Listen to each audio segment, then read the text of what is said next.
Hello friends, இந்த வீடியோவில் என்ன பார்க்க போறேன்னாக்கா இந்தியாவுக்கும் ஆஸ்திரேலியாவுக்கும் இடையிலான T20 தொடர் இப்போ முடிஞ்சிருக்கு. இந்த தொடரை பொறுத்த வரைக்கும் பார்த்தீங்கன்னாக்கா ஆஸ்திரேலியா அணி மிக சூப்பரான ஒரு ஆட்டத்தை வெளிப்படுத்தி 2-0 என்ற கணக்கில் வந்து இந்த தொடரை வெற்றி பெற்றாங்க.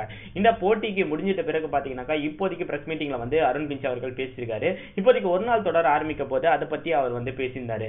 ஒரு நாள் தொடரை பொறுத்த வரைக்கும் நாங்க வந்து கண்டிப்பா வந்து எப்படி T20 போட்டிகளில் வந்து மிக சிறப்பான ஒரு ஆட்டத்தை வெளிப்படுத்தி இந்தியன் அணியை வீழ்த்தணுமோ அதே மாதிரி வந்து கண்டிப்பா ஒரு நாள் போட்டிகளையும் நாங்க செய்வோம்ன்ற மாதிரி சொல்லியிருக்காரு.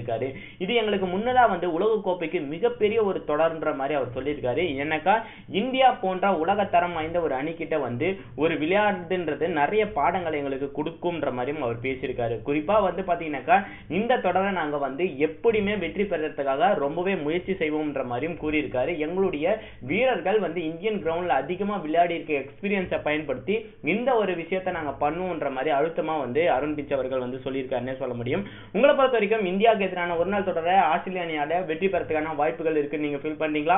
அதை கீழே இருக்க கமெண்ட் பாக்ஸ்ல கமெண்ட் பண்ணுங்க. அது மட்டும் இல்லாமல் தமிழ் மாஸ் வீடியோஸை சப்ஸ்கிரைப் பண்ணாத நண்பர்கள் சப்ஸ்கிரைப் பண்ணிக்கங்க.